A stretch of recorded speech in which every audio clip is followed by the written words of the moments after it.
Я решила поговорить о свиданиях. Различный опыт свиданий. Пока что мы начинаем. Разливай кофеек и... Слушай, раз уж такая пошла гулянка, скажи по свиданиям, сколько у тебя их было вообще? Я у тебя ни разу не спрашивал. Смешно? Я просто их никогда не Ну, считала. грубо. Это знаешь, как старая шутка. Ты москвич, почему? 412.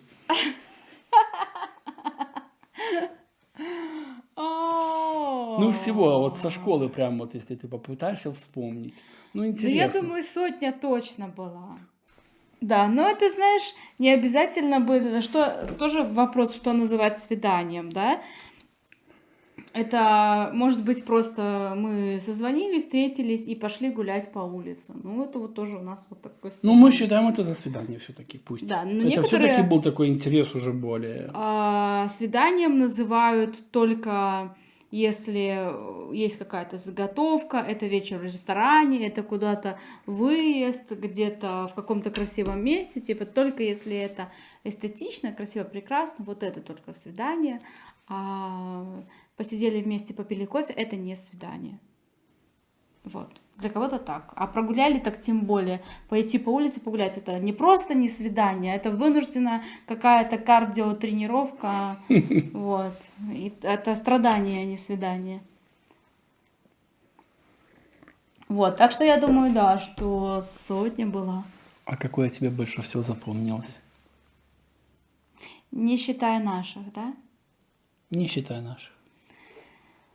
А, ну, почему-то, не знаю, у меня все в голове. Ну, были разные варианты. Понравилось просто зимой приехать и пожарить, устроить пикник зимой на берегу замерзшей реки и пожарить сало на берегу. Это было необычно. И еще вариант, когда мы ехали на машине, возвращались, как бы меня молодой человек подвозил домой. Это было лето, была огромная луна, и вдруг резко посреди дороги он останавливается. Я подумала, что что-то не так с машиной, что, возможно, она сломалась. Вот.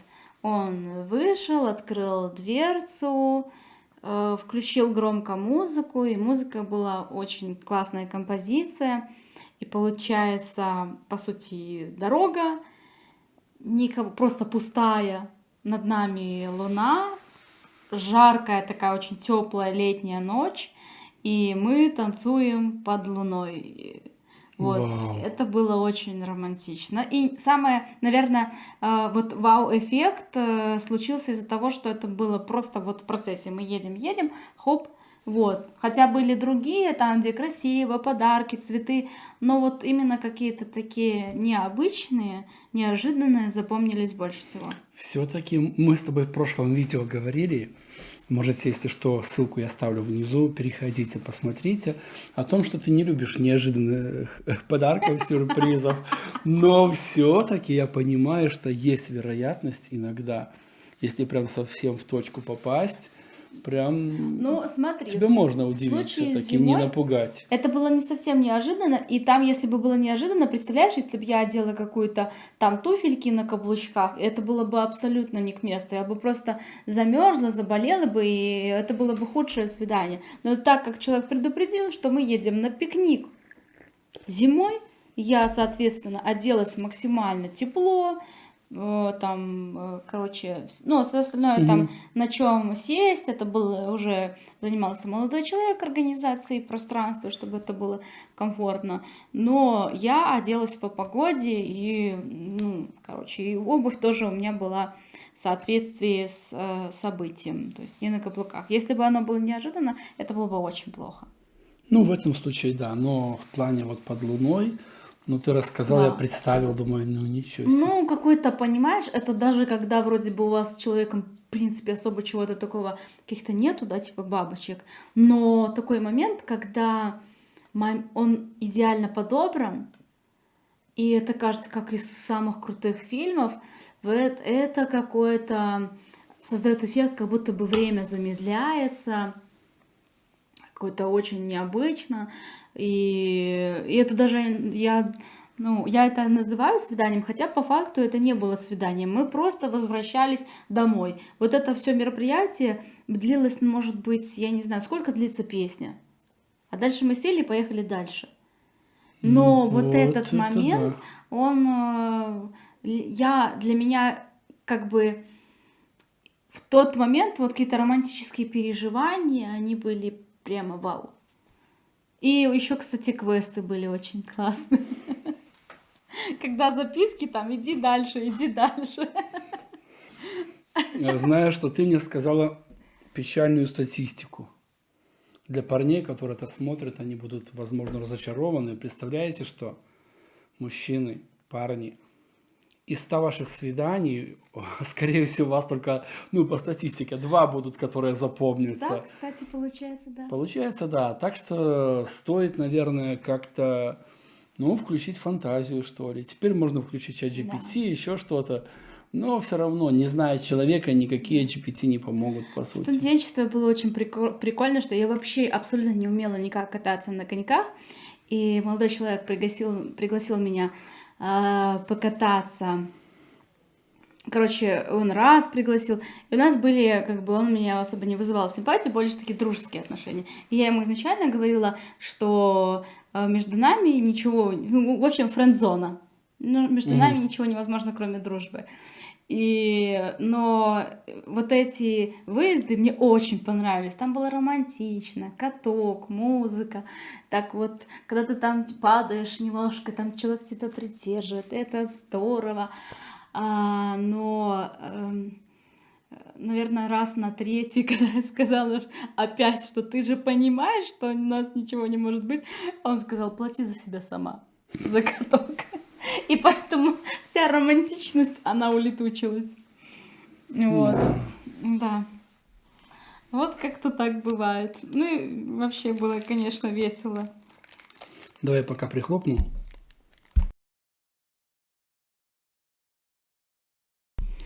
Хорошая функция микрофона. Пока бумажечку снимаешь с конфетки, можно выключать. Я тебя еще не спросила. Тебе правда интересно? Конечно.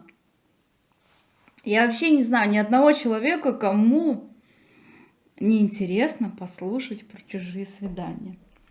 Обычно девочки, подружки всегда потом, зная, что пошла на свидание, одна подруга потом спрашивает, ну как, даже она еще находится там, у нее уже обрывается телефон, ну чё, где вы, куда вы пошли, чё, что вы там? Видишь ли, в чем сложность? Мы же с тобой договорились, что мы поговорим, о лучших свиданиях. Не обязательно. Не обязательно. Они должны быть еще худшие для того, чтобы знать, чего лучше не делать. Хорошо, тогда я скажу про худшее, потому что лучшее было с тобой и топ-1, и топ-5, первые 2 особенно, оно каждое но... Это было лучшее свидание в твоей жизни? Давай я расскажу для тех, для тебя, для тех, кто кому я не рассказывал эту историю. Вот представь, что вот я тебе рассказываю, но это было не с тобой. Давай. Да, я пишу девушке и говорю, давай, может быть, встретимся, все такое, приглашаю на свидание. Она говорит, да, хорошо, я свободна. И я, все, настроился, поехал в Ганбей. Это у нас на Каменке, да, есть там ТЦшка такая, вот, Грин, ресторан Ганбей. Азиатской кухни. Азиатской кухни, да, ресторан. И широкое, огромное крыльцо такое, знаешь, как ТЦ подниматься. Я такой стою на вершине, вот прям сверху ТЦ смотрю вниз и жду, когда же она будет идти. Сердце через раз, там, тутух, я переживаю.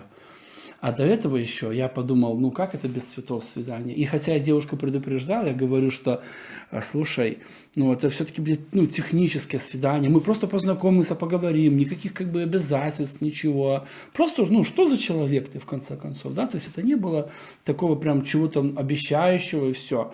Но я думаю, не, ну без цветов не годится.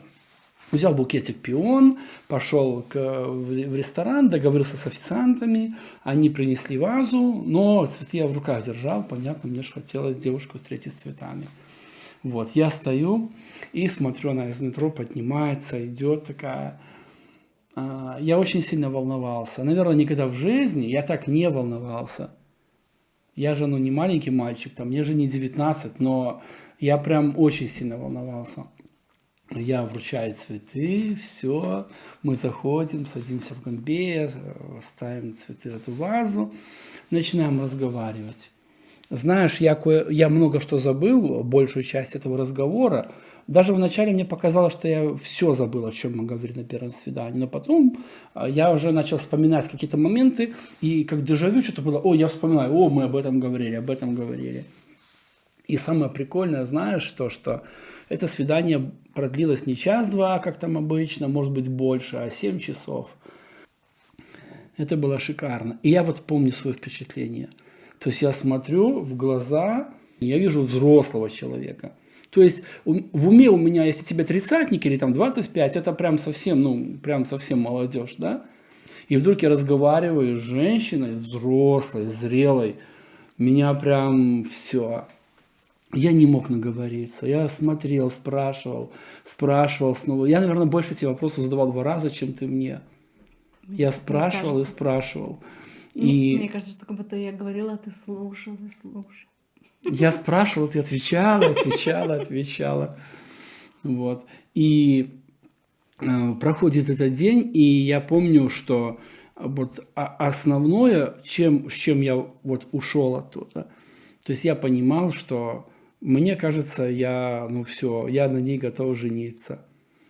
При том, чтобы ты понимала, до этого я уже думал, я несколько лет как минимум не буду жениться, что все, хватит мне, прям нет. Я уже дул на воду, я уже прям было страшно. Да. А я хотела, чтобы было да. Но я никогда не забуду этот момент, когда мы с тобой... Во-первых, меня букет очень поразил. Он был необычный. Это не просто пионы, а там была композиция из разных цветов, и она была очень такая нестандартная, необычная. Ну, не так, как все букеты. Вот. Сейчас стали, конечно, больше делать их вот такими индивидуальными. Но он был, короче, очень красивый букет. Но это было просто приятно. Но мы когда зашли внутрь ресторана, и я увидела, что стоит ваза, вот это меня поразило настолько сильно, как если бы ты мне, не знаю, материализовал что-то перед моими глазами. То есть у меня сложилось в голове, что ты предусмотрел этот момент, заранее пришел, договорился, и вот это для меня было такой показатель, что ты мужчина надежный, что ты продумаешь эти вещи, что я могу на тебя положиться уже с первых моментов свидания. То есть вот такого никогда не было. И вот вроде бы маленький какой-то жест, но меня он очень сильно поразил. И когда мы зашли туда, я уже почувствовала, что меня здесь ждали уже, что стоит ваза, что меня уже ждут. И вот такие маленькие жесты, они эмоционально очень уже меняют восприятие происходящего. Я уже понимаю, что заранее позаботились о том, чтобы мне было комфортно, чтобы поставить цветы, что ты это предусмотрел, что меня здесь ждут, и уже дальше расслабиться и хорошо проводить время. То есть это твои усилия создали эту атмосферу. До сих пор вот послевкусие от этой встречи. И каждый день, для меня каждый день как будто бы вот эта встреча была вчера. И ты знаешь, что я не всегда помню иногда, какие слова были сказаны, разговоры, но я всегда помню свое эмоциональное состояние, что я чувствовал в тот момент. И я просто ликовал. Потом ты уехала, я такой, аллилуйя, короче, это она, это она. Ты меня проводил, мы стояли возле метро, и ты уже такой говоришь, можно тебя обнять? И я такая, ну да, да. Ты такой обнял меня, все, пришел мой автобус. Я зашла в автобус, смотрю уже, и ты смотрела, как ты уходишь. И я поняла, что мне и до этого очень не хотелось просто, чтобы этот день заканчивался. Просто хотелось бы его еще продлить, еще пообщаться. И когда уже вот ты ушел, и я стою в автобусе с цветами, и у меня такое было чувство, ощущение, как будто бы реально я девочка, вот как школьница просто. У меня такая улыбка была до ушей. Я просто поняла, что я абсолютно счастлива в этот момент. Абсолютно. Это был классный день, классный вечер. И самое главное то, что рядом с тобой я всегда чувствовала себя вот такой вот, не знаю, просто вот девочки, когда говорят там, я хочу быть принцессой, это меня так раньше немного дотриггерило, вот, но это как будто бы как-то так. Я всегда рядом с тобой чувствовала себя ценной, особенной. Ты ко мне всегда так относился, и вот это чувство, оно, просто не похоже ни на что другое. Слушай, прошло 2,5 года, как мы уже женаты. Что ты можешь сейчас сказать о своих чувствах? Что изменилось? Как ты сейчас воспринимаешь? Меня вообще на фоне первого свидания, первого, второго.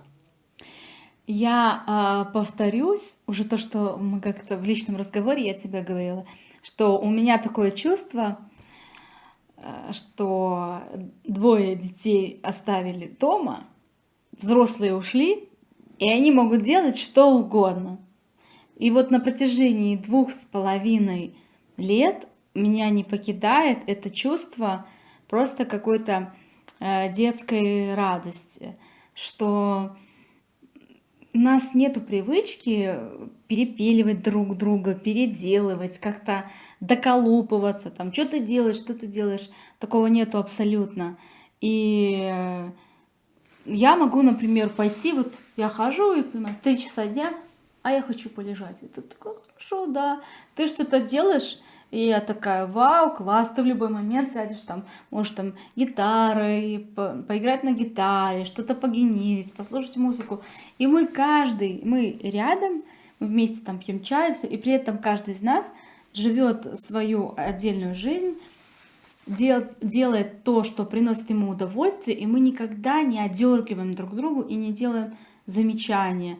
Как-то ты говорил, когда паял, что, думаю, что вот надо заканчивать быстрее, а то этот запах, он как будто бы там, я что-то сделаю замечание, да, что вот запах канифоли у меня вызовет какое-то раздражение. У меня абсолютно такого момента не было. Я вижу, как ты увлечен, когда ты сидишь просто и надеваешь очки, чтобы эти микросхемы какие-то припаять. У меня в этот момент я испытываю, наоборот, только так восторг. Во-первых, мне очень нравится то, что ты увлеченный человек.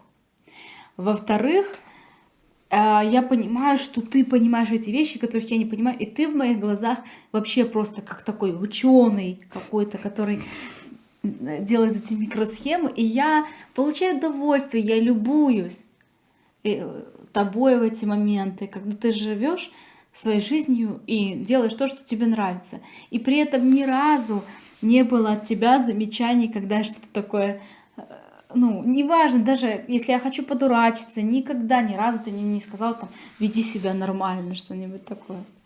Ты как раз и ведешь себя в моих глазах идеально нормально. Мне даже удивляло сначала, То есть какая-то ситуация, я наслаждаюсь моментом, ты говоришь: Виталик, ну ты смотришь на меня, ждешь чего-то от меня, обратки, негатива какого-то, и Да. думаю, как, ну вообще, Вот да. нам не так давно задали вопрос, который заставил нас очень сильно задуматься, какие у вас есть правила в отношениях. Там, например, не переходить на личности, не оскорблять друг друга, там, и еще, ну, не Ну да, знаю, какие какие-то там, бывают. кто там делает какие-то дела по дому, ну, условно, правила для Да, семьи, там, условно, для например, не парочки. ложиться спать, не помирившись, если вы там поругались, типа что-то такое. И мы задумались, и действительно этот вопрос заставил нас врасплох, потому что у нас нету никаких правил абсолютно. И я подумала, почему у нас нет правил? И классно Виталик сказал, что по любви нету никаких, вот как в Библии сказано, что вот, ну вот мы все как бы соблюдаем закон, но если ты в любви, то на таковых нет закона. Я долго не понимал этого, Но как для это меня вот, работает. да, ты сказал, и для меня вот это было реально откровение и инсайт. Я понимаю, что мне не нужно создавать это правило. Насте нельзя обижать Виталика, к примеру. Не ругай его, не оскорбляй. Мне не нужно этого говорить, потому что я и так понимаю, что вот я не хочу этого, мне не нужно запрещать это делать, потому что я этого не хочу делать, потому что я его люблю, ценю, дорожу и, соответственно, к нему отношусь. И он отвечает мне взаимностью, и у меня нету никаких причин, какие-то правила. Мы можем говорить об особенностях друг друга. Например, если у меня вдруг, когда кончаются ресурсы, я называю это режим шапокляк какой-то там, я не знаю. У меня бывает внутренняя как будто старушка такая бу-бу-бу-бу-бу-бу. Опять в обуви, по квартире, бу-бу-бу-бу-бу-бу. Но это не то, чтобы я там ребенка не люблю, я чем-то недовольна. Все просто значит, вот я могу быть более раздражительной, если вот у меня мало ресурсов, если там уставшая. И Виталик это знает. Я его предупреждаю обычно, говорю, что если вдруг что, я могу тебе прийти пожаловаться, но ты не воспринимай это как какое-то вот, а мне просто нужно пожаловаться. Вот можно я сейчас буду жаловаться? Вот я просто пожаловалась, одну минуточку, и мне полегчало. Ничего не нужно делать, не нужно ничего менять, не нужно ни с кем разговаривать. Я просто хотела озвучить это, вот просто пожаловаться. Вот, например, там, я не люблю мыть ножи, зачем каждую вещь отрезать новым ножом? Например, колбаску одним ножом, сыр другим ножом, а это все. И дальше я ничего не хочу менять, не хочу, чтобы кто-то брал одним ножом, резал или мыл. Но в моменте, например, вот, я хочу пожаловаться. И все. И мне нравится, что я так очень переживала тоже за этот момент, там, что как-то вот, что, может быть, Виталика разочаруется, подумает, ну и злый день, это Настя. Вот, но он принимает, и мне нравится вот то, что я могу быть в этом режиме. Как-то было, делали тесты, и у тебя было типа пассивно-агрессивный тип, ты такой, что? Я вообще откуда? Но вот сейчас ты, кстати, уже давно-давно так не делала, но раньше у тебя было такое, не хочу никому сказать, в первую очередь к себе обращаюсь. Любимая, ну 2,5 года с психологом круглосуточно должно было же Да. оставить свои Но когда ты так следы. говорил, это же понятно, что это звучит пассивно-агрессивно, но я всегда знаю, что если ты так делаешь, значит тебе плохо, ты устал, и моя задача тебе помочь, как-то тебя, не знаю, утешить, успокоить, помочь тебе восстановиться, отдохнуть. Я просто понимаю, это, я не воспринимаю, что ты у меня какой-то пассивный агрессор, а я просто понимаю, что тебе плохо, вот и все. И мы вот научились друг другу, ты понимаешь, когда мне плохо, и я понимаю, когда тебе плохо. И все. Ну, я всегда вижу шестеренки у тебя в глазах, я понимаю, когда тебе сложно, да. И наши свидания, я считаю, продолжаются каждый день. Просто каждый, когда мы просыпаемся утром, у нас начинается новое свидание. Вот так мы и Слушай, живем. никогда не думал об этом, но так оно и есть. Каждый день свидание, вот каждый день. Да. Слушай, давай видео назовем так, свидание каждый день. Я не знаю. Ну, прям Это же правда. Просыпаюсь и счастлив. До самой ночи. Вот сейчас 12 часов ночи без 3 минуток. Мы сидим, пишем это видео. Да. И Мы вообще можем в 2 часа ночи такие, я хочу сало, пошли. И пойти покушать, нарезать сало. Вот. ой, у нас такое вкусное было в 4 сезонах взяли просто. Но самое главное то, что, ну вот мы просто, не знаю, у нас общие ценности, мы вообще во многих моментах очень похожи.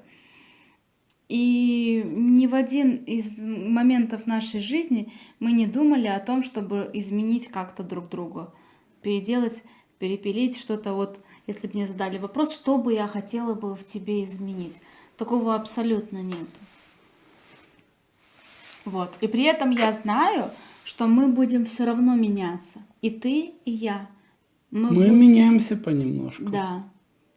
Но при этом не калеча друг друга, без там ящика напильников и прочее. Что, наверное, наше вот как раз-то такая топливо — это взаимная поддержка. То, как ты меня поддерживаешь всегда в любой момент, меня это очень вдохновляет расти и развиваться. И я тебя озвучивала уже это. То, что я очень хотела бы, чтобы ты мною гордился, чтобы ты тоже ни в один момент своей жизни не пожалел, что ты связал свою жизнь со мной. Вот. И поэтому я хочу еще больше развиваться, я хочу еще больше тебе приносить радости и удовольствия. Да, счастлив я с тобой, и все благодаря вот этому первому свиданию, что я решился на него, и ну как решился на него? Там бы еще был вопрос, или ты решился на него, поэтому вот. Ну, а самое худшее свидание мое было, Сорвал с языка. это прям, знаешь, Прям интересно. ну, я не знал, что делать, то есть осматривался вокруг, я не видел женщин, да, с которой мог бы связать свою жизнь, ну, на десятки лет вперед, да, то есть прям жениться, ну, даже не то, что прям даже пытаться не хотел, потому что я видел, что это люди совсем не из моей песочницы, да, что разные ценности, я бы сказал. Это не касается внешности, много вокруг красивых женщин, там, адекватных, как бы, ну, прочее, все, как на первый взгляд, по-мужски. Но я понимал, что мне это, прям неинтересно ничего.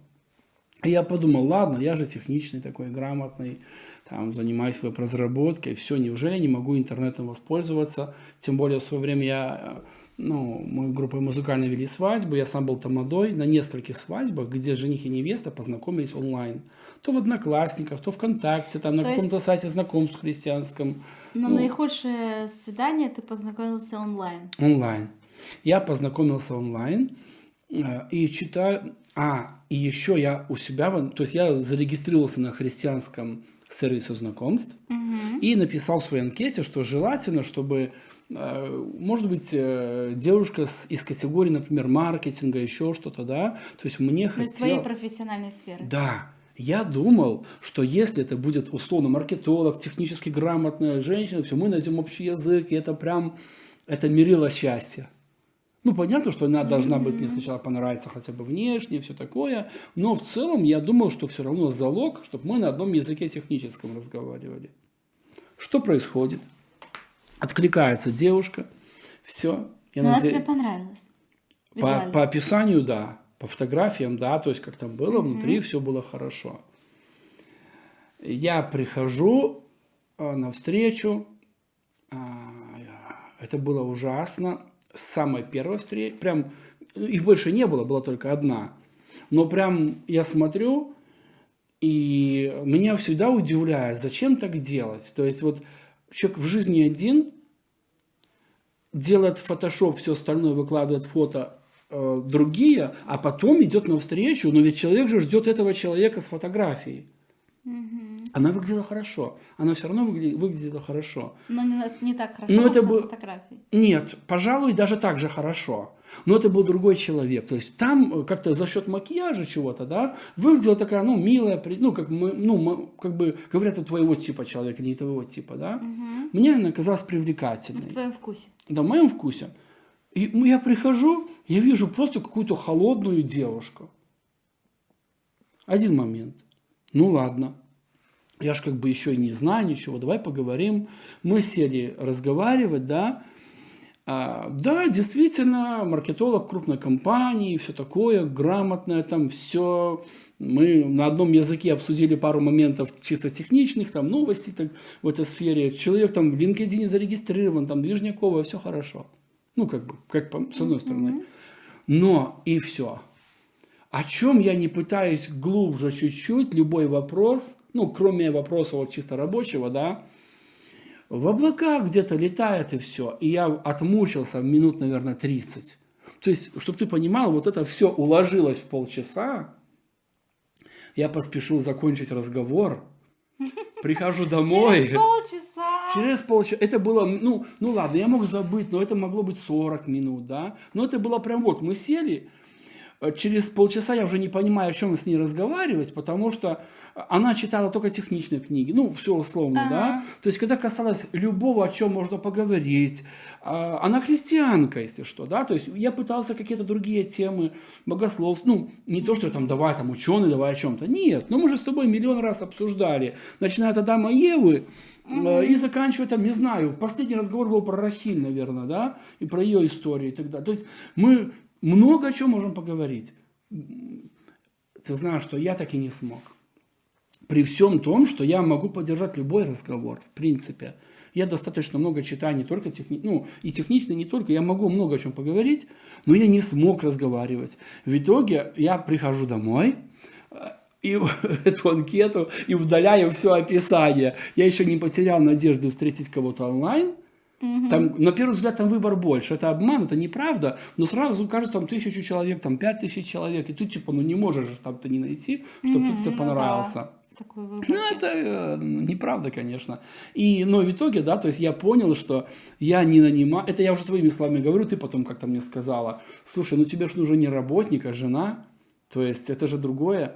Вот. И я сейчас уже твоими словами могу сказать, что... Я пытался как бы работника себе нанять, маркетолога. Это было как минимум глупо. Просто глупо. Да. И поэтому вот это было такое ужасное свидание. Я пересмотрел всю идею вообще. И прям еще больше стал дуть на воду, если что. Потому что прям видишь... было еще одно. Оно не состоялось. Но оно типа полусвидание такое. Опять же, это было до этого или после этого, я не помню. В том же предложении. Я не буду, да, это в этот период. Я не буду называть предложение. В итоге все как бы классно, все. Я думаю, отправлю... мы договоримся о встрече. Я говорю, давай по видео созвонимся. По-моему, то ли видео скинули, то ли... Нет, это был созвон все-таки видео. Включаю... И там, сложно сказать, по-моему, там разница была, что вообще она была другого человека вместо себя на фото. И как-то она сказала, то ли она сильно изменила свою фотку, то ли типа как она сказала? Короче, суть в том, что это была не она. Это реально был другой человек, да. Но я не хотела, чтобы все видели, что я в интернет, я специально, типа, да, вот. А видно же, что она же не выбрала, грубо говоря, что я сделал, я однозначно решил, думаю, если она разводит вот это вот все с самого начала, дальше так будет. Да, это было после этого, я уже был обозлен, условно, да, на этот развод. И я ей отправил цветы и сказал все. То есть я ей заказал онлайн-букет, спросил ее адрес, курьером, там Розубел, нет, не Розубел, какой-то есть сервис, где можно заказать цветы. Я позвонил туда, им и по адресу ей доставили, и все. И потом удалил контакт, или забанил, или вообще, не помню. Тоже вот это было, логика. Это было ужасно. И так смотри, что меня удивляет. Ты благодарил за ужасное свидание? Нет, я просто решил остаться, просто пожалел ее, думаю, она же... Просто взял, думал, куплю цветы, хоть какая-то радость в жизни пусть будет. Наверное, вот. Это как ты мне сказал, я типа, чтобы ты ничего не подумала, что это свидание только исключительно такое, поэтому я пришел с цветами. И кажется, девушка, я тоже, когда мне дарят цветы, я уже воспринимаю, что, вероятно, я как-то симпатична, вот. А ты так сказал, чтобы ты поняла, что наше свидание исключительно такое дружеское, я взял цветы, думаю, какая логика? А как тогда понять, что это не дружеское? Что будет, 2 букета или что? Да. Ну вот, то есть вот это вот было для меня вот самые 2 ужасных. И меня удивляет, когда девушки, видно, что они как бы условно в поиске, да, кого-то знаю, знакомые, там, у нас с тобой есть общие знакомые, и фото выкладывают в Инстаграм, все минимум на лет 10 моложе, чем они есть, и плюс еще и отфотошоплено из тех лет. То есть в жизни там тетка уже взрослая, но там прям школьница. Зачем так делать? Какие шансы, что мужчина вот увидит одного человека, придет и скажет, я тебя, вот прям тебя ждал. Намного больше шансов оставаться собой в своем возрасте, в том виде. И человек придет, и даже, может быть, наоборот, фотка была плохая, а макияж лучше. Придет, увидит, вау, красотка, классно. Это ладно, отдельная тема, да, но же прям... какая логика, что если я выложу прям свою фотку в настоящий момент, вообще никто не откликнется. Там. А так вот я выкладываю свою лучшую фотографию, пусть даже она 10-летней давности, но когда ты откликнешься, я поражу тебя настолько богатым внутренним миром, что через 2 минуты нашего разговора тебе станет плевать на мою внешность, и мы продолжим общение. Мне кажется, что таким мотивом руководствуются девушки, когда выкладывают неактуальные фотографии. Это глупо, потому что так можно поразить пацана лет 19, но для взрослого мужчины любого. А видишь ли, у меня еще есть, техническая, сторона, что я понимаю, когда фотка перефоткана с другой фотки старой. Старые фотки все ретушь было, я сам пару лет фоткал свадьбы, и я знаю, как я в фотошопе сидел, замазывал эти больки, там вытягивал лицо, там все остальное. И поэтому, когда я вижу фотку, сфотканную с другой фотки, условно мобильником раз, и это зашквар, это так страшно. И поэтому получается, что шанс, чтобы ей кто-то написал такой женщине, это кто-то совсем уже, либо ему лет 70, например, дедушка, он не может понять, как это работает технически, либо не верю, что возможно адекватно оценить вот такую фотку. То есть понимаете, в чем фишка? Прям там написано, что я тебя развожу. Понимаешь, как на лбу написано, как говорится. Это так очевидно. И как они не понимают, я прям не могу догнать. Как это не понимают? Зачем так делать? Так женщины знают, что мужчины любят глазами. Она, конечно же, хочет... И даже там, и что это 10 лет? Но это же все равно я, что 10 лет назад. Вот. И вот этот вот как раз-то мотив, то, чтобы... все-таки привлечь мужчину, поэтому выкладывают не свою фотографию, либо сейчас очень популярно выкладывать фотографии через фильтры, как это, не Snapchat, а как это называется. В общем, неважно, через приложения, фильтры которые макияжа. реально очень сильно меняют лицо, и люди ставят на аватарки такие фотографии, вот что по факту оказывается совсем другой человек. Хоть она говорит, что это не другой человек, это я же просто с фильтром. Вот. Но ожидания другие. И кажется, а тебе что важнее, внешность или душа? Получится, что как ни крути, а все-таки для мужчины очень важен внешний вид. Что бы ни говорили о душе и о всем остальном, все-таки правила этого первого впечатления никуда не Я согласен. менять. Я помню, как тебя первый раз увидел, ты к нам на домашку пришла, открывается дверь, и сначала глаза заходят, а потом девушка. Звучит, конечно, очень страшно, как из фильма ужасов. Да, я помню. Шикарно, у тебя столько драйва, столько энергии. Прям, и ты не меняешься, прикинь, ты прям даже лучше становишься.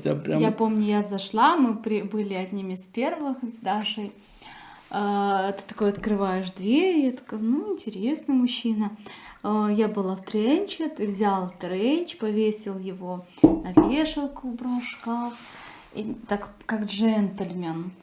Вот, себя повел, мне это было приятно. И ты еще так задержал взгляд.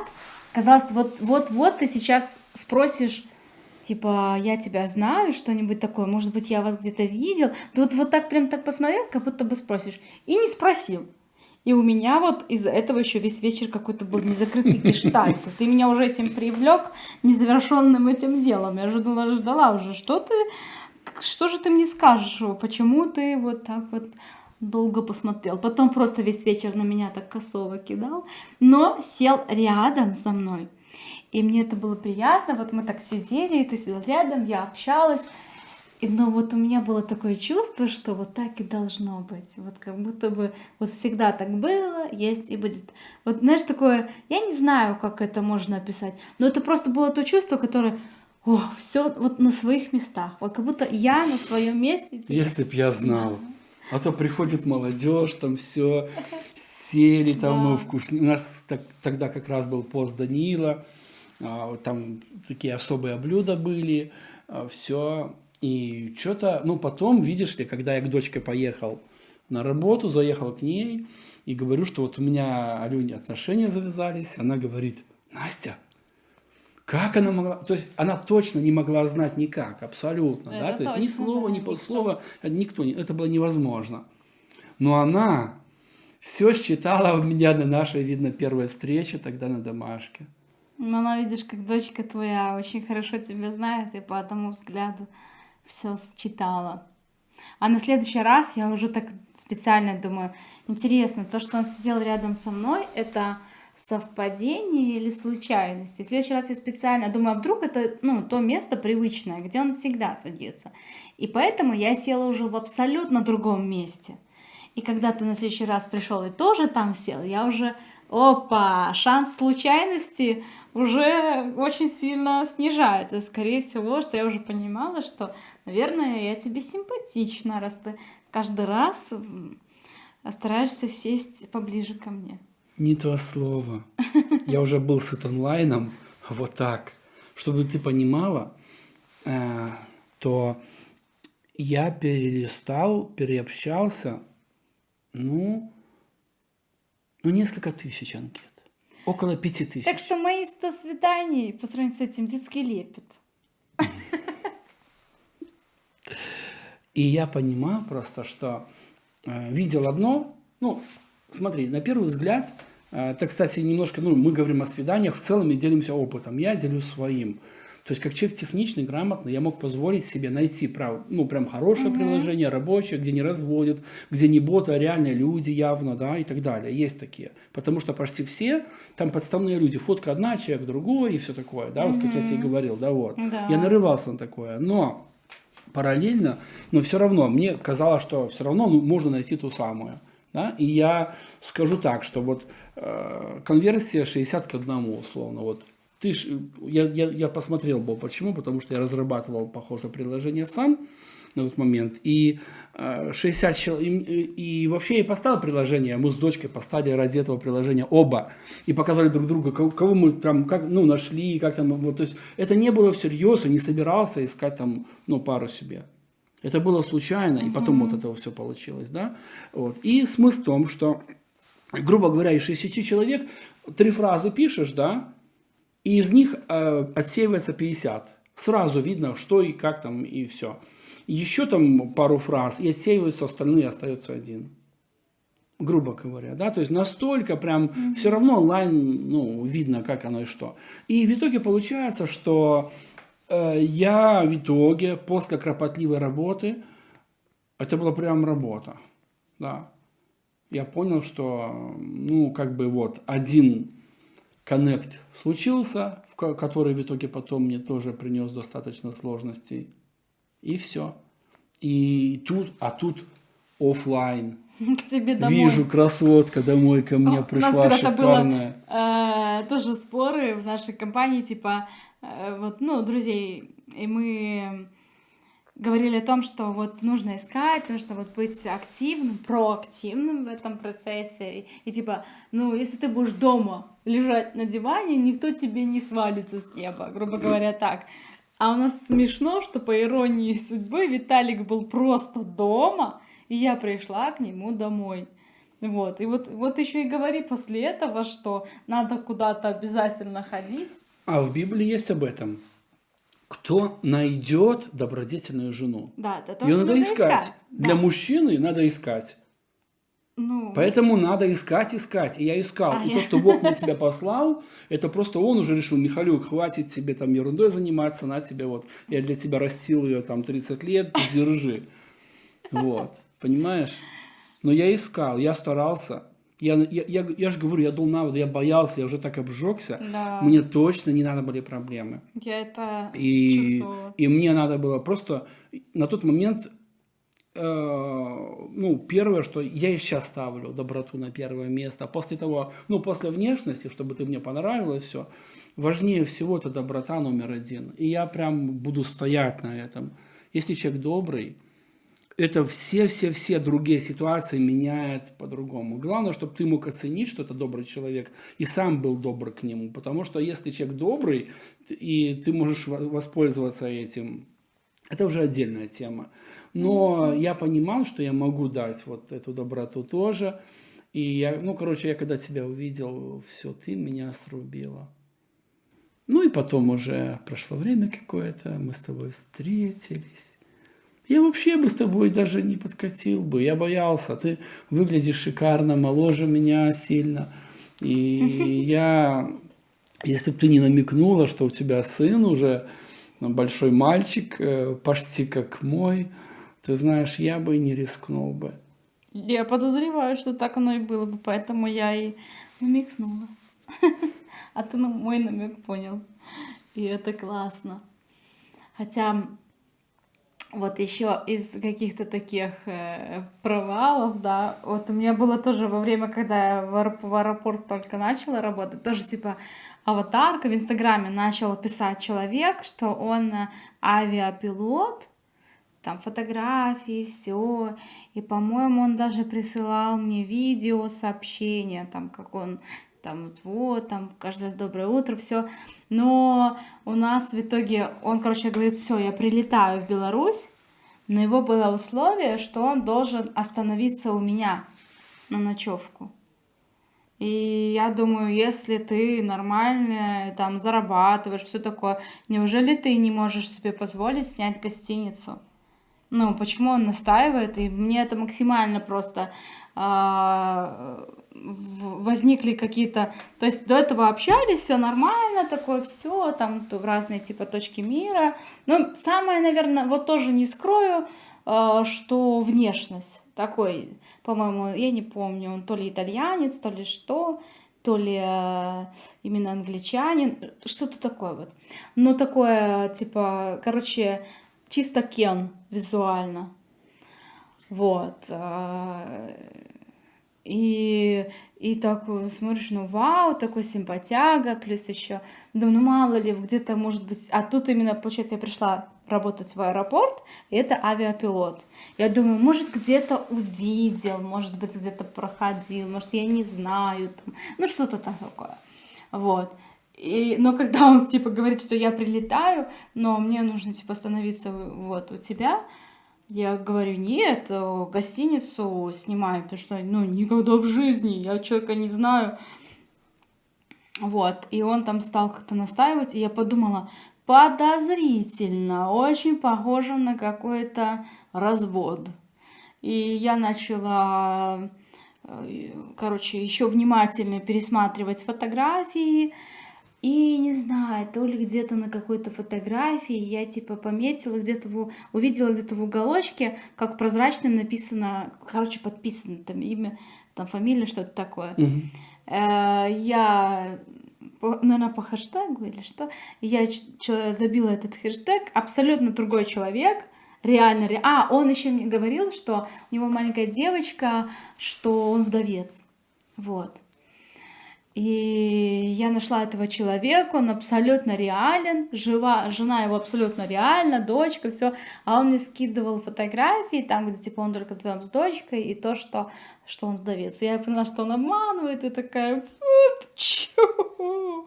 Ты за кого меня держишь? Но вот тоже настолько вот все было как-то так гладко стелил, что я даже, ну, типа, как меня нашел, ну, по каким-то, опять же, аэропортовским каким-то хэштегам, вот, в Инстаграме начали переписываться, и если бы он не настаивал на том, что по прилету он ночует у меня, я бы даже не подумала. В итоге я не знаю даже, чтобы он, ну, короче, максимально мог бы реально приехать какой-то чучмек там. Вообще стрёмно, кринжово. Но вот про такие вот, да, когда это очень неприятно, когда один человек выдает себя за другого. А самое главное, что неприятно чувствовать себя обманутым. Это Я правда. с этим хорошо знаком в том плане, что ко мне часто обращались, когда их обманывали. То есть, ну, я занимался, устанавливал Windows на компьютер, ну, настраивал, много лет занимался этим, да, в старое время. И кто-то приходит, меня там это, то. И всегда там настолько очевидно было, когда вот пишет один человек, да, и, ну, обманывает, да, и потом они стали лучше, качественнее уже, да, уже лучше фотки, историю целую создавали, аккаунт параллельно какой-то, да, где прям, ну, а сейчас нейронки я вообще не знаю, сейчас вообще нельзя ничему верить. Тогда еще их не было, но они находили иногда другого человека, и с реального человека вставляли фотки, как он там на море гуляет, там еще что-то. Но это был вообще другой человек. Вот.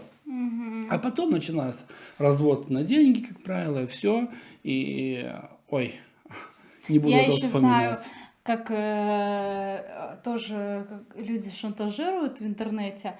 Парень, например, какой-то, вообще даже парень, создает аккаунт какой-нибудь симпатичной там девчули. Ну, на аватарке, как правило, какая-то красивая там девушка, к примеру. Он пишет какому-нибудь там мужчине, вот, давай познакомимся, то есть сё, там, ну, какая-то такая ненавязчивая беседа, потом вот ты мне так нравишься, что-нибудь такое вот. Она якобы высылает ему свои интимные фотографии какие-то там, например, декольте, либо какой-то момент там вот трусики или там чулки, вот, скажем, фрагменты тела. И такая вот ты мужчина моей мечты, я вся горю.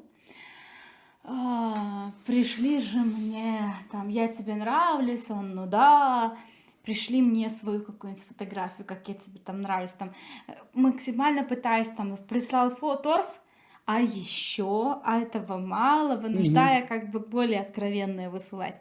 Мужчина высылает свои откровенные фотографии, она его так вот, типа, она ему кидает, она ему кидает, и он думает, что у них взаимная симпатия. А потом вот обнаруживается, потом, когда он получает вот эти, скажем, компроматик, он говорит уже, типа, эта девушка, что если ты сейчас не переведешь на мою карту вот такую-такую сумму, а это было вот ВКонтакте, это было очень распространено, я разошлю вот эти фотографии, которые ты мне прислал, всем твоим друзьям ВКонтакте. А как правило, это и родственники, и братья, сестры, А если он был и женат, то дяди, там же понятно, что и семья. жене, конечно, все, и просто шантаж, и правда, вот, ну, такая схема, на которую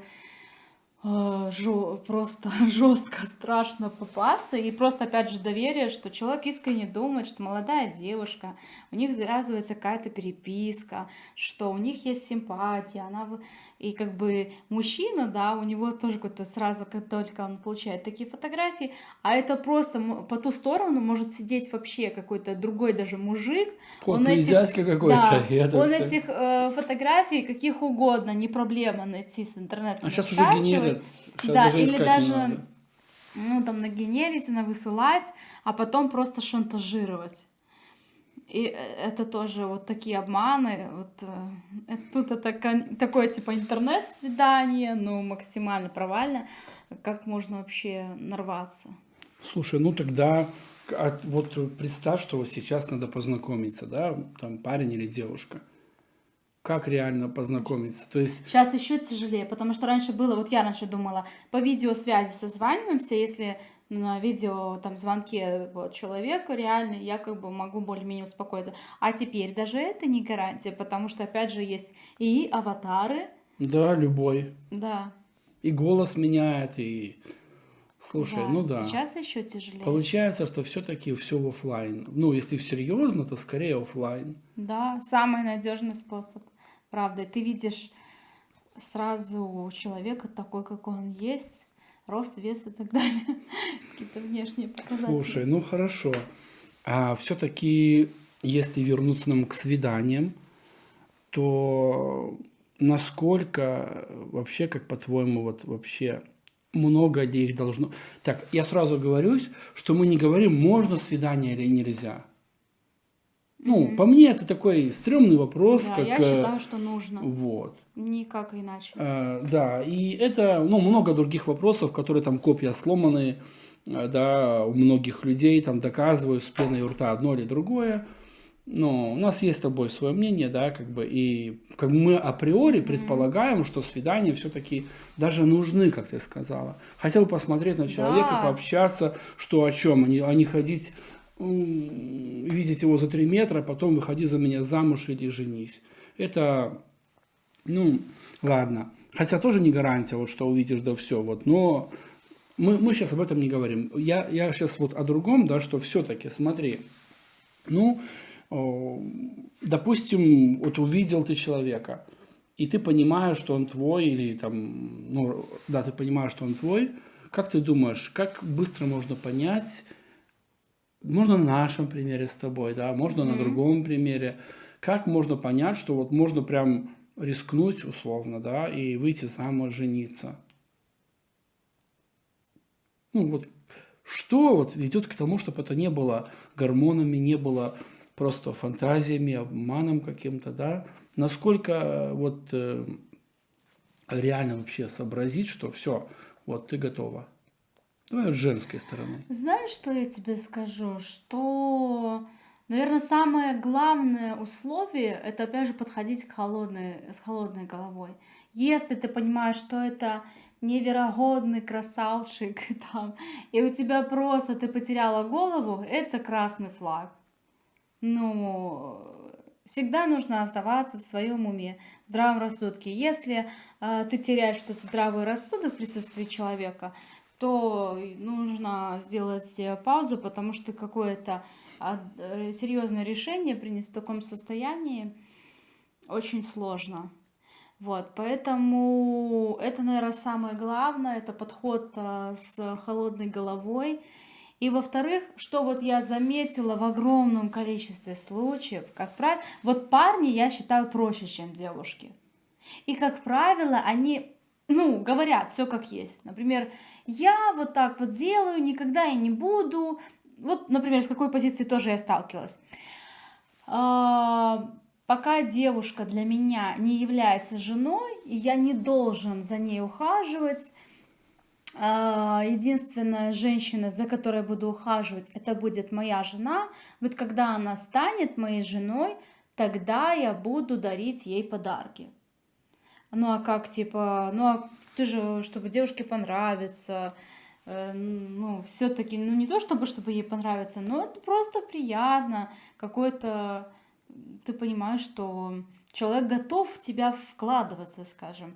А если у нас не вдруг, либо там, я там сводила ее на 3 свидания, я понял, что это не мой вариант, и я ей пишу, короче, вот, я тебя сводила на 3 свидания, я понял, ты не моя жена, верни мне, вот, и я скидываю 3 чека, деньги за все, что ты там наела. Я там себя там, вот, итоговая сумма там 115 рублей, к примеру, верни мне, пожалуйста, на карту, вот. И такого есть довольно много, и, конечно, ну, кто-то выбирает. Для меня, почему это... Вот тоже это позиция, по сути, мнение, которое имеет право на существование.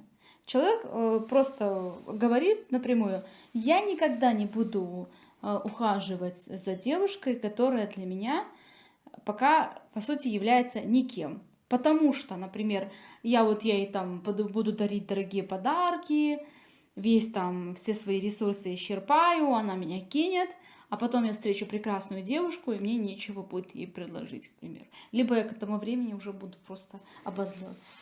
Ну, позиция, можно, да, можно об этом договариваться, но все равно какая-то заметно же в каких-то жестах, когда человек реально скупой.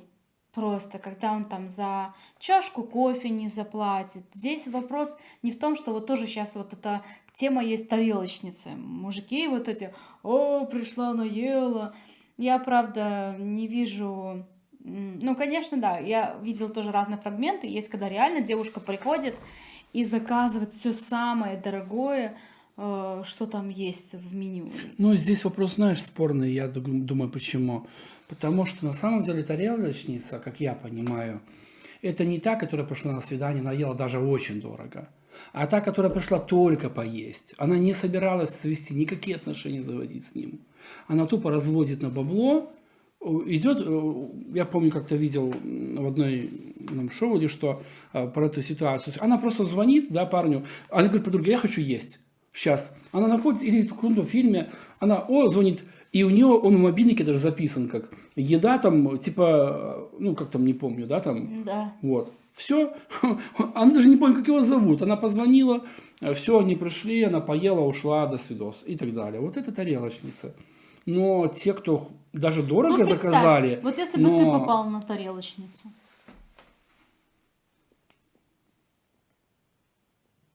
Ну, твоя реакция. Ты пригласил, смотри, девушка, возможно, даже выглядит эффектно, красиво. Ты пригласил красивую девушку в ресторан, вы садитесь, ты понимаешь, что сходу сразу она заказывает там себе, не знаю, 10 позиций, как будто бы она не ела 3 месяца. Вот, ну, вы сидите там, кушаете, и она такая говорит, все, давай, и пока, и уходит. Ну, рассчитываешься, какой выбор. Я не вижу возможности здесь. Ну, смотри, у тебя есть возможность, вариант сразу записать там ТикТок, Инстаграм, видос. Я сейчас пожрал с Но ты же не тарелочницы. знаешь, что это тарелочница. Смотрите. Девушка пришла, она же, скорее всего, захочет еще раз позвонить, опять поесть бесплатно через неделю. Возможно, да. Да, поэтому тут как бы ты же не знаешь, она, да, пока-пока, там все, она пошла. Ну, хорошо, типа свидание было. А дальше что? Ну, тут, честно говоря, пары не попадают. А второй раз, она тебе написала через неделю снова. Твои дальнейшие действия. Не, ну, действие зависит от того, как мы поговорили во время той же еды, условно. Ну, в общем-то, никак. Ну, Она тогда... просто ела себе. Ну, слушай, если лично меня касаться, то мне не нужно свидание ради свиданий, да, я не планировал никогда свидание ради свиданий. То есть, когда у меня было свидание, я искал девушку, на которой я буду жениться. Все, то есть однозначно, я тебе и говорил, да, вот мы минут 20 назад об этом и говорили, что когда я увидел, что не мой человек, нет, какой смысл, да, то есть в моем случае я бы сказал бы все, до свидос, после первого, я бы не ждал второго, там, третьего, пятого, прям, ну, однозначно. Да. Но, знаешь, где-то сильно там желчь лить, и там жалеть, как-то пытаться с нее истребовать эти деньги, которые ты на Нет, неё- я не думаю, что в среднем это возможно. Знаешь, я никогда не забуду пример один, ты мне рассказывала, когда ты была, выезжали вот с Николаем, там, где вот были семейные пары, вот это все. Выезд, ребята, девушки наняли актрису, которая будет девушку эффектную, красивую, привлекательную, которая в течение дня будет, если можно так выразиться, вилять хвостом перед ними, да, как-то уже привлекать внимание. И вечером на ужин она приходит в роскошном виде, подсаживается за столик, и вот такие как бы тренировочные свидания. Они не знали, что это актриса, но перед этим вечером говорили вот, что, ну, то есть, типа, как есть дейтинг. Ну, короче, вот когда за столики пересаживаются, то есть она тоже за разные столики подсаживается. Типа свидание вслепую, только как бы... Да, или спиддейтинг, типа быстрое свидание, что-то такое. Вот. И парням давали задание постараться как можно больше узнать информацию об этой девушке. Кто она, чем живет, чем дышит. А девушке дали задание как можно меньше говорить о себе и стараться как можно его сильнее раскрутить. Вот. И получалось так, что он там задает ей какие-то вопросы, она уклоняется от ответов, либо вот я просто так, я всю жизнь мечтаю полетать на воздушном шаре, что если бы я была бы так благодарна, если бы человек подарил мне этот полет, я бы просто, не знаю, замуж бы за него бы сразу вышла бы. И то есть, ну, она включает максимально свое обаяние, все, и он такой уже все, спустя уже сразу, то есть гуглит, сколько стоит полет на воздушном шаре, придумывает, где ему взять эти деньги, все, спустя 5 минут он уже готов взять в долг и вот это вот все сделать, ну, потому что девушка красивая, эффектная, вот глазками моргает, все, и при этом, и вот получается, после этого вечера, и причем каждому она, при этом она еще хороший психолог, и каждому парню она находила, то есть она больше узнавала о нем, узнавала его какие-то слабые места, и через его какое-то, то есть у кого-то действительно у парня слабое место, ему нравится делать какие-то вот такие жесты, кто-то там благотворительность, и там любит собак, и она рассказывает, вот я там была в приюте, к примеру, да, и там просто такая, ну там настолько нужна помощь, либо там я хочу себе такую-то собачку самую, ну в общем, каждому свой какой-то ключик, и вот в конце спрашивают, что вы узнали об этой девушке. И по сути, они узнали то, что она хочет. Но кто она, чем она занимается, где она работает, никто не узнал. Каждый, типа, в конце свидания знал, что она хочет туда, она хочет это, она хочет это, вот. Но больше информации о ней, из какой она семьи и так далее, ну, никто не узнал. Вот, и вот так вот показала, что как быстро, то есть мы иногда вот можно прийти на свидание, быть максимально очарованным, такая прекрасная девушка, вы посидели, пообщались, но ты уходишь, и ты понимаешь, что по факту ты о человеке не узнал ничего. Иногда даже девушки спустя там 5 свиданий понимают, что они кроме имени, я, например, знаю, что его зовут Саша, ему 34 года. Вот, и он любит, увлекается, он катается на байках, может быть, там любит рыбалку, что-нибудь такое.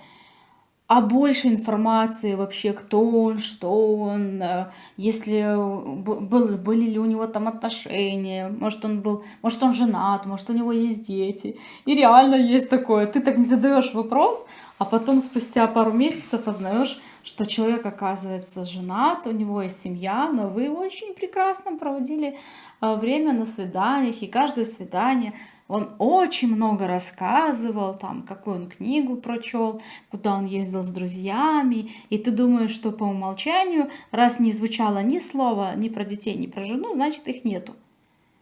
Оказывается, человек просто об этом не рассказывал. И так может быть тоже в обе стороны, точно так же. Девушка ходит на свидание с парнем, все, а потом оказывается, что она вообще замужем, у нее есть ребенок. Но это обнаруживается спустя несколько месяцев вашего общения. Да уж. Либо когда, вот даже мы с тобой смотрели, когда шоу там, тоже про там, как пара сводит. И она говорит, я не буду ему говорить, что у меня есть ребенок, потому что будет меньше шансов. Лучше пускай он ко мне привыкнет, привяжется, и я потом уже расскажу, что у меня есть ребенок. А парень, например, сразу изначально озвучивает то, что для него принципиально важно, чтобы девушка была без ребенка. Но она такая, ну он же как в меня влюбится, если ты любишь женщину, ты полюбишь и ее ребенка, и, конечно же, вот все, мы будем, ну, как только, я же особенно, это он сказал про кого-то, пока он меня не знал. Но когда он меня узнает, он поменяет свое убеждение, он поймет, что он вот, готов женщину принять с ребенком. Но каждая почему-то прямо верит, вот то, ей мужчина говорит вот открыто, но она думает, ну это так он говорит про какую-то абстрактную женщину, не про меня. Но я же особенная, вот, со мной такого не будет. Знаешь, у меня кажется, что мы можем записать с тобой видос на эту тему. Ну, я бы назвал его «Почему нужно жениться, ну, если у тебя есть дети уже, если у самого есть дети, например, то если жениться второй раз, ну, причины опускаем, всякое там, мало ли что могло быть, да, то почему женщина должна быть с ребенком? Я прям в этом убежден, и наша жизнь с тобой Да, это отдельная показывает, тема. что... Так что я думаю, что мы обязательно, может быть, через видео, другое, третье запишем на эту тему. Но на самом деле получается, что один из лучших действий, что можно делать во время свидания, чтобы сделать правильный выбор, внимательно слушать человека и понимать, что, ну, это, конечно, нужен и опыт, понимать, где человек выдает желаемое за действительное, потому что, опять же, я жила, вот я когда поступила, я жила в женском общежитии. И вокруг меня было очень много девушек всегда. И вот мы живем, я же живу с ней, я знаю, какая она, какой у нее быт. И вот, например, она рассказывает о себе. Я люблю спорт, я очень люблю чистоту, я люблю вкусно готовить. При этом ее спорт — это, не знаю, пройти до метро. Ее вкусно готовить — это все заготовки, это мама готовит, она любит вкусно поесть, но готовить она не любит. Вот. Вот это да. Потом я люблю чистоту, но при этом вещи просто вот так вот, ну просто кавардак. Все, ну, грубо, ну вот рассеяно, не знаю, грязнули, у нее одно там валяется, там. Я люблю, и только получается, что тогда нужно уточнить. Я люблю чистоту, которая не мной сделана. Я люблю продукты, еду, которая не мной приготовлена. Я не знаю, если я люблю спорт, то это какой-нибудь максимально пассивный. Вот. Ну, но девушка искренне вот рассказывает о себе так, и парень слушает и такой: вау, ну какая же она молодец, там. Ну, вот у человека какое-то очень неадекватное восприятие себя, там, либо я очень добрая, но она, женщина наступила где-то на ногу в метро, и она: фу, курица старая, глаза разуй, куда пошла. Но при этом она говорит: я такая добрая. Вот, что нужно внимательно слушать, но при этом еще внимательнее смотреть, как человек себя ведет, как он поступает. Например, там, если парень сидит и говорит: я вообще там очень добрый, там тоже, но при этом рассказывает, что очень плохо отзывается о своей прошлой девушке, что я взял ее за волосы, выкинул, пошла вон, ты там вот такая сякая, и рассказывает, какая она была плохая, ужасная. Ну, это очень странно. И даже вот на нашем примере, не будем далеко ходить. У тебя было, конечно, прошлое, и ты всегда очень уважительно говорил о своей бывшей жене. Всегда максимально уважительно, чтобы чего-то плохого, что ты рассказал, когда она плохая. Ну, никогда в это... Просто, то есть понятно, что было трудно, но при этом всегда без оскорблений и максимально уважительно. И вот это для меня было тоже показатель, что вне зависимости от того, как человек себя вел, это мой выбор, вот, я не буду до этого опускаться, и все. И, ну, это тоже такие важные вещи, как я для себя потом поздно поняла, что, к примеру, вот насчет верности, что вот, например, человек мне изменил, я узнала, и я в ответку ему тоже изменила, чтобы вот как-то уравновесить наши отношения. Но потом ты понимаешь, что это противоречит твоим ценностям, тебе настолько будет... Ты всех простишь, но себя не сможешь простить. Тебе будет тяжело с этим жить. И я понимаю, что, оказывается, не обязательно нужно было так делать. Либо там, когда мужчина бьет жену, говорит: вот мне с ней невыносимо, так отпусти ее. Зачем ты ее колотишь? Ну, если ты, она меня выводит, я прямо не могу. Так если ты прямо не можешь, то отпусти ее. Просто не надо ее колотить. Зачем до этого опускаться? Просто все. Если ты понимаешь, что ты ее колотил, колотишь и будешь колотить, зачем? Если, ну, учись, либо как-то работай над собой. Вот. И по поводу измены. Если человек даже максимально отвратительно себя ведет в отношениях, он там меня бьет, изменяет, оскорбляет, унижает, и я такая, он достоин того, чтобы ему там рога какие-то доцепить. Ты можешь это сделать, но ты потеряешь самоуважение, а вот это уже гораздо серьезнее. И нужно, вот когда ты чувствуешь, что ты вот-вот готов к тому, чтобы сделать такой отчаянный шаг, который противоречит твоим ценностям, лучше, не знаю, хотя бы на время как-то можете просто разъехаться, разойтись, но не делать того, что противоречит твоим ценностям, просто потому что ты себя не сможешь после этого уважать. И вот это, кстати, вообще вот этот пример я поняла из Библии, когда там говорится, Бог говорит о том, что даже если вы неверны, я всегда пребываю верен, потому что от себя отречься не могу. И для меня вот это стало просто откровением, что как бы человек себя не вел, у меня есть какие-то свои принципы, и я не могу, если я начинаю делать что-то по-другому, я от себя отрекаюсь. И мне потом будет от этого очень сильно плохо. Знаешь, я вот поддерживаю момент такой насчет насилия в семье.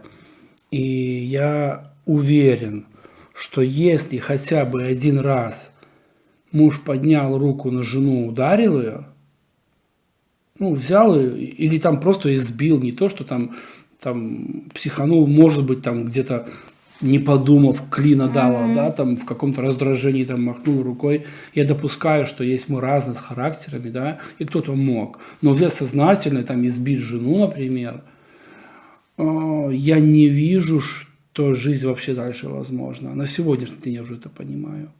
Мне кажется, что он ее убьет рано или поздно.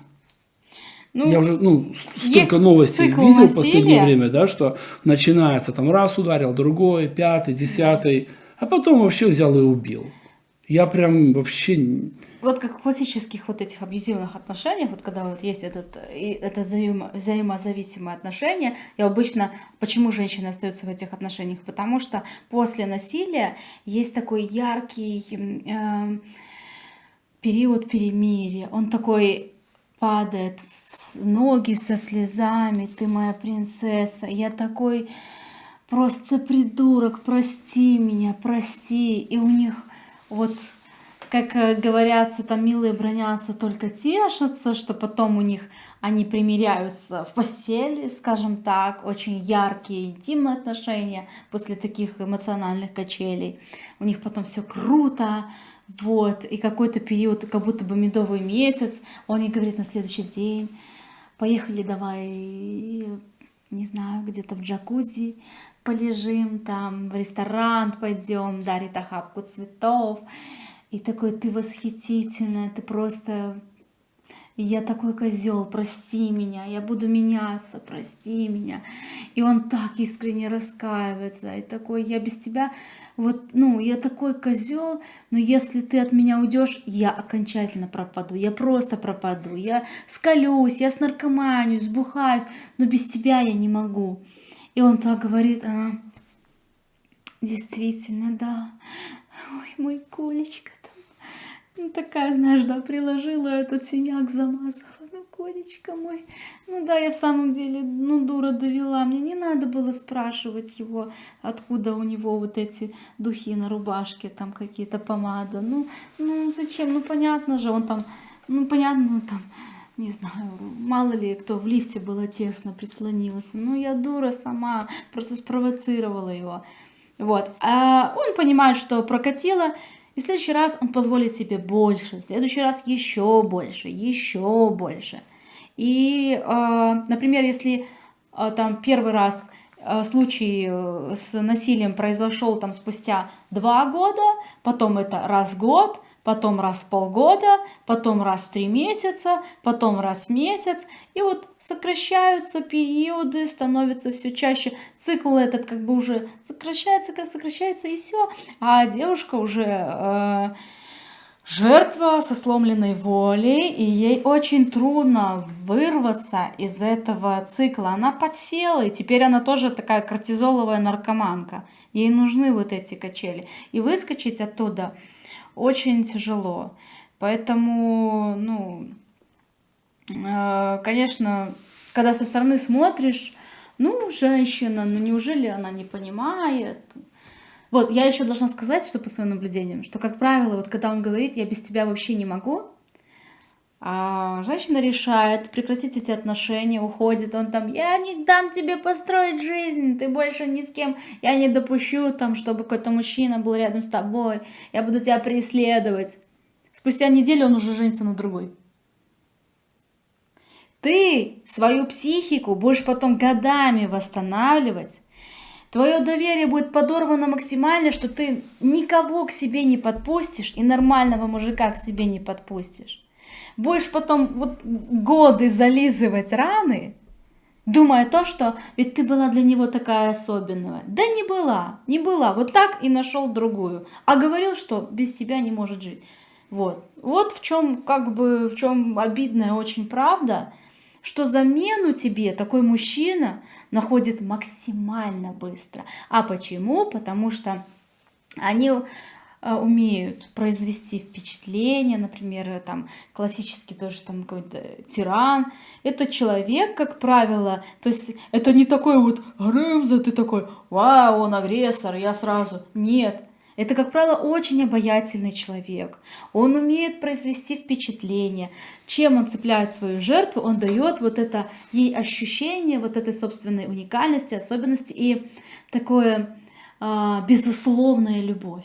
Он дает ей вот эту безусловную любовь, что я тебя вот так настолько вот пускает пыль в глаза, и человека вот подсаживает, а дальше уже как это паук заманил в свои сети, и дальше начинает свою, вот эти, сажает на качельки, и начинается каруселька, которая может длиться долгие годы. И я в целом как отношусь тоже к этому. Если им вдвоем нормально, пускай, как формат отношений, они оба соглашаются на это в какой-то степени, выбирают. Но я всегда против того, когда дети это видят, и я считаю, что ответственность тут на женщине, и она... вообще, ну, наверное, нужно наказывать, если она соглашается в этом, потому что, ну, она взрослый человек, это ее выбор, а дети, они заложники, они не могут никуда, они это не выбирали, они никуда не могут уйти, они не выбирали, чтобы каждый день слышать, как бухой батя молотит там маму, размазывает по стенам, они этого не выбирали, но они не могут никуда уйти, и вот они абсолютно беспомощны в этой ситуации, вот это... Да, для меня очень грустная история. Я уже очень сильно отклонилась от темы. Кстати, хотя не очень такой веселый, но я скажу, что вот говорить про мужчин-тиран, но вот женский абьюз. И все последние данные статистики говорят, что женский абьюз встречается еще даже чаще, чем мужской. С языка сняла. Я уже хотел тебя спросить, что, ну, сказать, что до того, как с тобой познакомился, то есть я был больше обозлен на женщин в целом, да, что вот они там прям, ну, плохие, грубо говоря. Я в каждой видел демо-режим какой-то в начале, там еще что-то. Я понимал, что, ну, вот такие они все. Но потом, узнав обратную сторону медали, условно, от тебя, как оно бывает с другой стороны, в наших разговорах, ты мне много рассказывала об этом, и я понимаю, что здесь от пола не зависит в какой-то мере. Да. Это реально, нельзя сказать, что мужчины плохие или женщины плохие. Но вот сейчас ты сказала про женский абьюз, это отдельная тема. И знаешь, мне кажется, где она особенно процветает? Просто мужчины больше молчат, им стыдно признаться. Знаешь, мне кажется, где это процветает больше всего? В христианстве.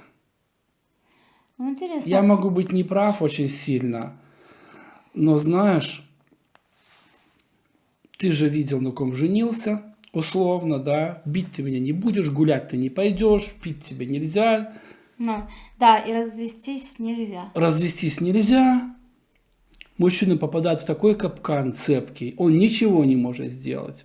Но с утра до вечера слышать ругань, крики, Да. постоянные скандалы, мало денег, того всего, это не так, то не эдак. И прям все, прям, ну, я даже видел, когда женщина, она, как бы била жена Да, мужа. да. Я не мог понять. Он как бы так по-мужски, типа, ну ладно, там мазала, ему же явно больно. Но он как бы так, ну ладно.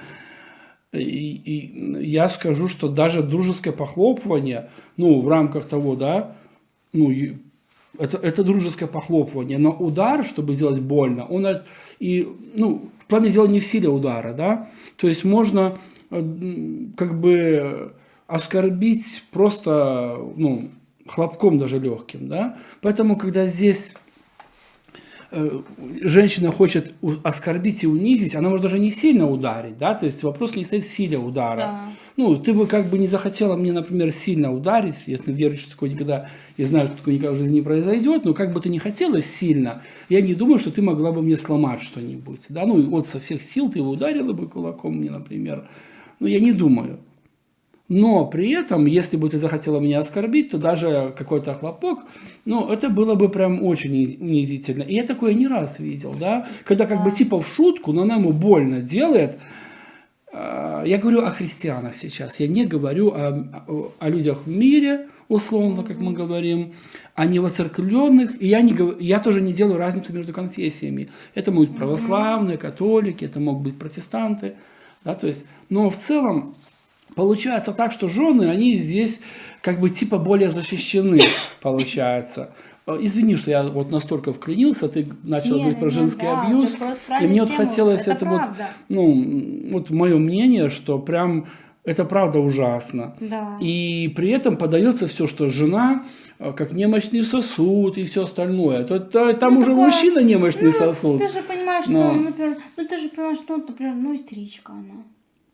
Да, ну, например, такое, ну, терпи. Ну, я такая, ты же видел, на ком женился прям, и все. Я это много раз от разных слышал, и в своей жизни. Либо есть, когда женщина бросается на мужчину с кулаками, и не раз. Но, например, он там, ну, он же как-то, ну, тоже живой человек, и он просто, там, например, ее толкнул, она ударилась, сразу, ну, написала заявление, но при том, то, что она до этого там реально в течение целого дня периодически у нее было несколько набегов, она там то за волосы вцепится, то рубашку порвет, то еще что, то просто, ну, бросается, вот как, не знаю, дикая кошка, это, об этом умалчивается. Но вот когда, вот, не знаю, она там, ты, все. Есть и такие случаи, да, но и мужчина, как бы, да, у него в данных обстоятельствах Но абьюз обычно закон это же не не на его только применение стороне. силы. Да, Как ты со своей стороны... психологически, вот, но red flag, ты не мужик. Но женщина, вот, давай все делай, ты чё, не мужик? Ты чё, не мужик? Терпи, например, она его доводит, и он готов расплакаться. А чё ты плачешь? Ты чё, не мужик? Чё плачешь, как баба? Ты не мужик? И там вот это вот. Если ты не можешь мне это позволить, ты не мужик, по сути. Это же самый яркий как раз-то психологический абьюз. Человек манипулирует, давит, унижает постоянно.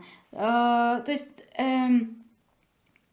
партнер находится в постоянно угнетенном состоянии. Такое настроение минусовое. И вот постоянно вот это не так заметно, это не так видно, как если бы было физическое насилие. Но вот психологическое насилие, эмоциональное, когда человека просто постоянно как-то провоцируют, унижают, оскорбляют, оно, кстати, были исследования о том, что наносит самый большой вред психике человека. И думали, что это физическое насилие.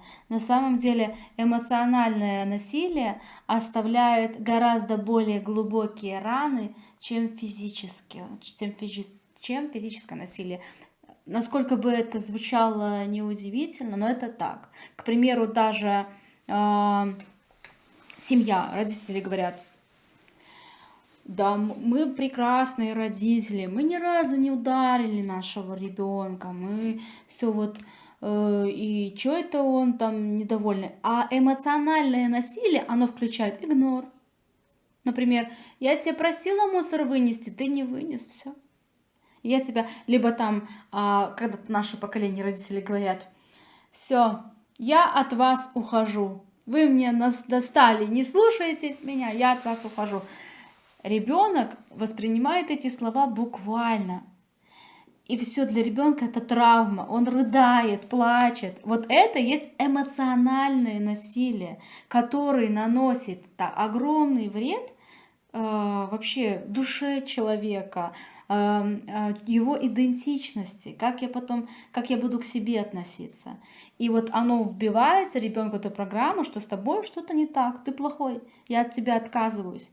И для ребенка мама хорошая, мама самая лучшая, я ее люблю бесконечно. Это я плохой, что она со мной не разговаривала. Это я плохой, что она меня закрывала в ванной, к примеру. Это я там со мной что-то не так. Я ее давать, я плохая.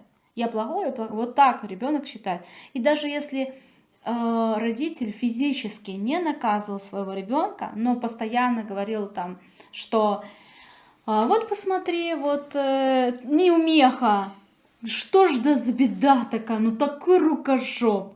Вот понимаю там сосед там, сын маминой подруги, да, вот моей подруги ребенок, вот смотри, на десятки учится, не то, что ты бестолочь.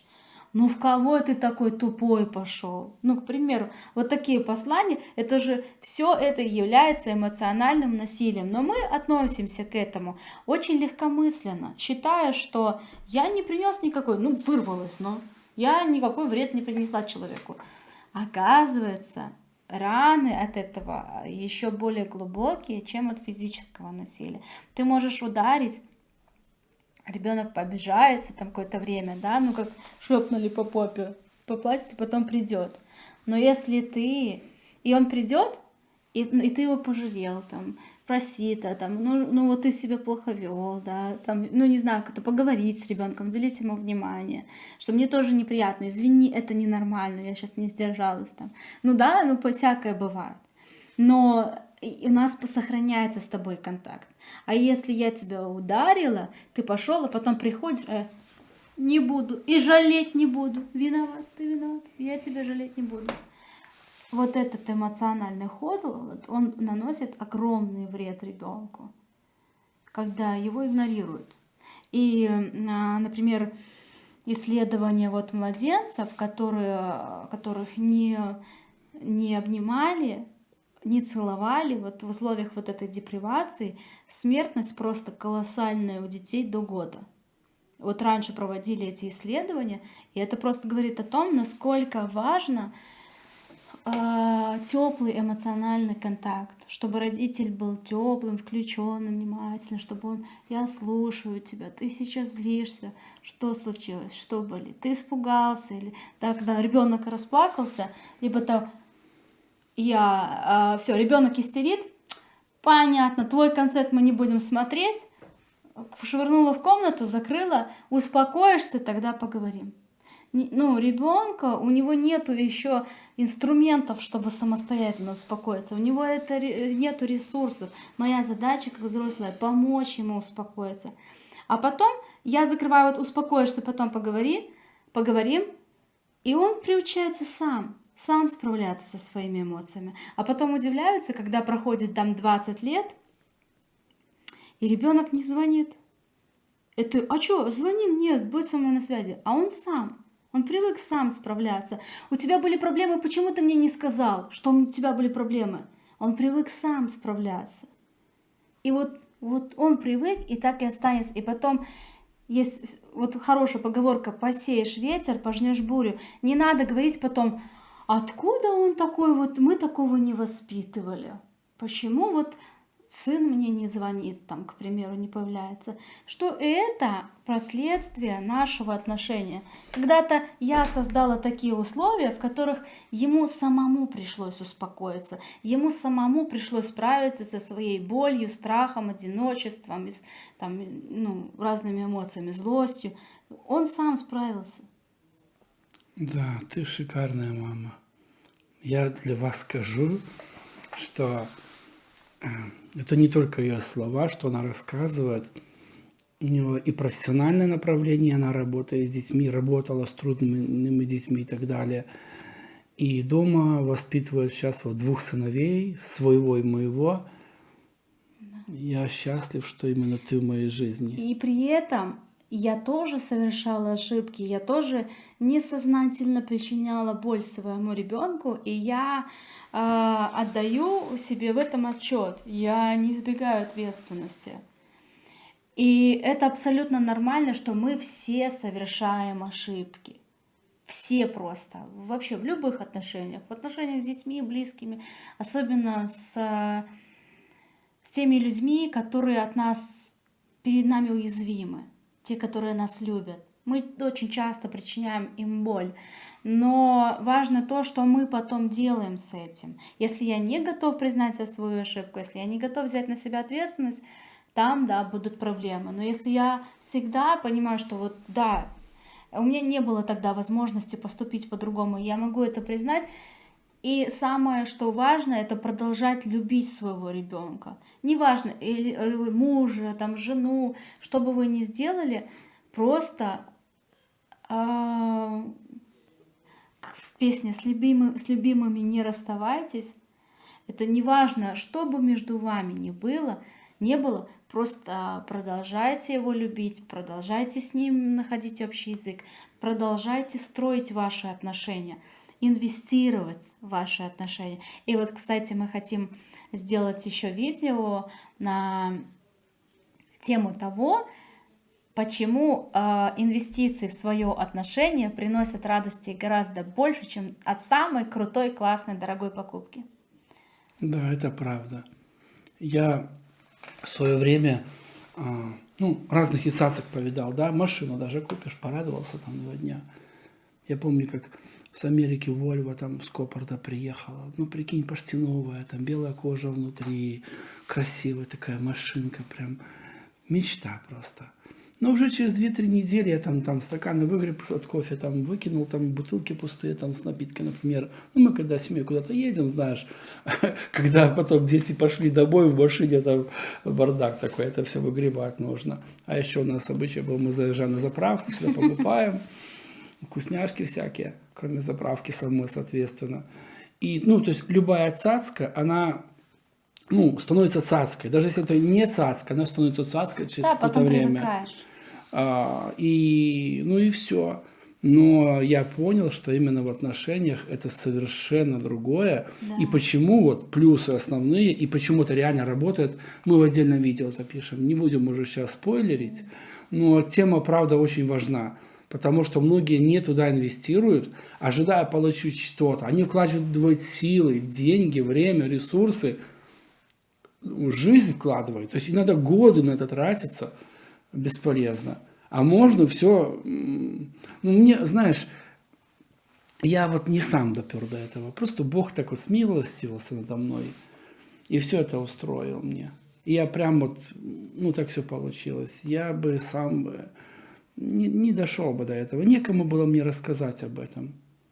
Не может человек здоровый понимать твою болезнь, условно. Да? И у кого нет проблем каких-то таких, как у тебя, знаешь, они могут только там, вот так, что-то все. Но по-настоящему, ладно, все, я уже не хочу спойлерить, да. Мы, наверное, прям следующее видео мы об этом запишем, да. Но это видео, наверное, мы подытожим от того, что начали мы в такую веселую тему свиданий, и закончили такой вот грустный как раз. Но все это объединяет, и, наверное, ключевое вот слово все-таки отношения. И то, что было получено в отношениях, исцеляется в отношениях. И отношения нужно строить. Нельзя сказать, что у нас не сложились отношения. Значит, я не захотел, чтобы они у нас сложились. Либо есть случаи, когда это должно быть обоюдно. Что, возможно, я хотел, чтобы у нас были отношения, прилагал усилия, чтобы их выстроить. Но человек с той стороны не захотел меняться. Он оставался таким не гибким, ригидным, он не отвечал мне взаимностью. И тогда эти отношения невозможно сохранить. Всегда должно быть с двух сторон. Но в целом все поправимо, все можно изменить, если иметь желание, если иметь внутреннюю зрелость и готовность брать на себя ответственность и отношения строить со своими близкими, со своими коллегами, со своими детьми. Отношения нужно строить. Нельзя сказать, что вот оно само сложилось, либо вот мы поженились, и у нас прекрасные отношения по умолчанию.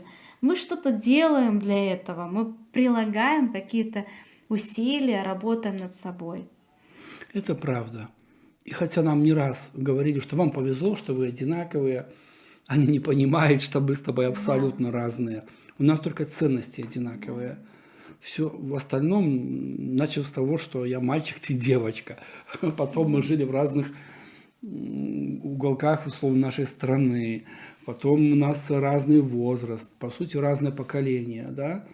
И вот это вот все, но при этом мы счастливы, вот как ты сказала в прошлом видео, наверное, что мы каждый день как свидание. Я прям, для меня это было откровение, я понял, что так оно и есть. Что каждый день как свидание с тобой. С тобой шикарно дружить. Вот свиданчить у нас на кухне, здесь во время записи. Для меня это награда от Бога каждый день. И это все возможно. Это все возможно, но если бы мне кто-то раньше рассказал, что вот так-то и так-то, да, ты знаешь, я бы послушал. Я же обращался за помощью. Я помню курсы СВЖ, может, они сейчас даже есть. Я пытался там найти ответы. Я помню, прочитал книгу «5 языков любви» и пытался следовать всем советам. Я там много что пытался сделать. Я прям очень старался. Но все-таки теория одно, а вот чтобы тебе сказали, слушай, я это прошел, вот. И поэтому, кстати, если у вас есть вопросы какие-то, и мы можем на них ответить, возможно, что ваши вопросы, они были в нашей прошлой жизни. У меня, у Настеньки. Пишите просто в комментах, да, и мы Поделимся своим опытом. запишем видео на эту тему и поделимся, как оно на самом деле есть. Не просто, как оно в книгах расписано. Например, та же книга «5 языков любви». Я бы не советовал бы вообще никому читать, у кого хоть что-то не так с отношениями. Уже если хорошие отношения, можно посмотреть, что-то еще найти. Ну, может, кто-то для себя что-то берет полезное. Ну, когда ты уже в хороших отношениях, ты можешь взять полезное. Но когда у тебя нет нормальных отношений, там очень сильный перекос. Просто в угодничество жене и прочее, прочее. Ну, условно, там настолько сильный перекос, что если делать все там как надо, ты только, наоборот, угробишь свою семью, грубо говоря. Очень неправильно. И эта книга, она должна, может быть, хорошей инструкцией. Да, если у тебя уже хорошая, как еще лучше сделать, тогда да, как лучше сделать то, как лучше то. Я до сих пор помню. И даже мы недавно вот с детьми вспоминали об этом, как-то на каком-то на дне рождения меня или что, да, что я 3,5 года покупал вот бывшей жене цветы. Вот я прочитал там, что надо дарить цветы. Больше 3 лет они не увядали. То есть увядало один цветочек подсыхал, я следующий покупал. Он начал подсыхать, я следующий. Я знал, какие цветы дольше всего стоят, там хризантемы, эти еще что-то, да, чтобы они там подольше, но чтобы были всегда живые цветы. Но однажды я пришел с этим вот веником, условно, поставил его в мусорку, и все, и на этом закончилась эта история.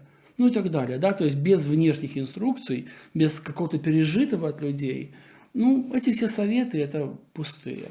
Но много что нам с тобой, вот то, чем мы делимся с вами, и мы реально прошли какие-то моменты, мы готовы, ну, поделиться уже конкретными какими-то, более локальными, что ли, вот, историями. И вам это может вам это и помочь, потому что если бы, говорю, мне кто-то сказал о моих ошибках, которые я делал на тот момент, я бы их не сделал бы. Ну, Если какая-то история из того, о чем мы сегодня говорили, вам откликнулась, было интересно, пишите в комментариях, потому что для нас тоже очень важна обратная связь, насколько вам интересно, насколько вам полезно то, что мы делаем, потому что мы хотим расти дальше, мы хотим продолжать это делать, и мы делаем это для вас и хотим просто понять, что вам интересно, на какие темы вот нам стоит дальше направлять свой вектор движения. А так, спасибо огромное за то, что досмотрели до конца, были с нами все это время. Это было много. Мы думали минут на 25, на 30. Получилось, наверное, больше часа видео. Может, Так что-то что... вырежем, не знаем. А может и ничего не будем вырезать. Посмотрим. Встретимся с вами на Vital Link. Пока-пока. Пока. Я тебя люблю, жена. Ты в курсе?